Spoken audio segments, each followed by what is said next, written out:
প্ৰধানমন্ত্ৰী আৱাস যোজনা ক্ষেত্ৰত আমাৰ প্ৰায় ইতিমধ্যে 37,415টা ঘৰ ইতিমধ্যে এই শ্ৰীভূমি জিলাত আমি আবণ্টন কৰিছোঁ আৰু নতুনকৈ আমি 9 তাৰিখে আমি 12,000 আমি ঘৰ পুনৰ আমি নতুনকৈ আমি আবণ্টন কৰাৰ কাৰণে আমি সিদ্ধান্ত লৈছোঁ। প্ৰতিটো সমষ্টিতে এখন সভা হ'বগৈ আৰু সেই সভাত সমষ্টি ৱাইজ যিমানবোৰ নতুন মানুহে ঘৰ পাবগৈ তেওঁলোকৰ প্ৰথম কিস্তিৰ ধনটো সেইদিনাখনে আমি অনলাইন যোগে তেওঁলোকৰ একাউণ্টত আমি সোমোৱাৰ ব্যৱস্থা কৰিছোঁ আৰু তেনেকুৱাকৈ সমগ্ৰ অসমতে সেইদিনাখনে আমি প্ৰায় 3,70,000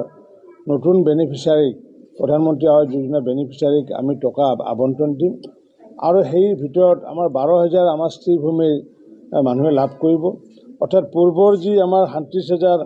আৰু যদি 12,000 যদি আমি যোগ কৰোঁ তেতিয়াহ'লে আমাৰ প্ৰায় এই অঞ্চলত আমাৰ প্ৰায় 39,000 মানুহে ঘৰ প্ৰধানমন্ত্ৰী আৱাস যোজনা ঘৰ পাব। প্ৰকৃত অৰ্থত যিসকলে গৃহহীন বা কেঁচা ঘৰ আছে তেওঁলোকক আগন্তুক দিনত মাননীয় প্ৰধানমন্ত্ৰী নৰেন্দ্ৰ মোদী ডাঙৰীয়া, মাননীয় মুখ্যমন্ত্ৰী ডক্টৰ হিমন্ত বিশ্ব শৰ্মা ডাঙৰীয়াই প্ৰতিশ্ৰুতি দিছে, ময়ো বিভাগৰ মন্ত্ৰী হিচাপে প্ৰতিশ্ৰুতি দিছোঁ যে কেঁচা ঘৰ থকা বা গৃহহীন থকা প্ৰতিটো পৰিয়ালৰ শ্ৰীভূমিৰ পৰিয়ালে আগন্তুক দিনৰ গৃহ আবণ্টন পাব। যে 9 তাৰিখে যি আমি আবণ্টন দিম এই আমাৰ 12,000 মানুহক তেওঁলোকে যাতে ঘৰবোৰ যাতে অতি শীঘ্ৰে যাতে তেওঁলোকে সম্পূৰ্ণ কৰে তাৰ কাৰণে মই পঞ্চায়তৰ যিমানবোৰ নিৰ্বাচিত প্ৰতিনিধি লগতে আমাৰ বিধানসভাৰ যিমানবোৰ নিৰ্বাচিত প্ৰতিনিধিৰ লগতে আমাৰ PNRD বিভাগৰ সমূহ বিষয়া কৰ্মচাৰীসকলকো আহ্বান জনাইছোঁ যে এই দুখীয়াসকলৰ ঘৰ যাতে অতি সোনকালে যাতে তেওঁলোকে যাতে সম্পূৰ্ণ কৰে।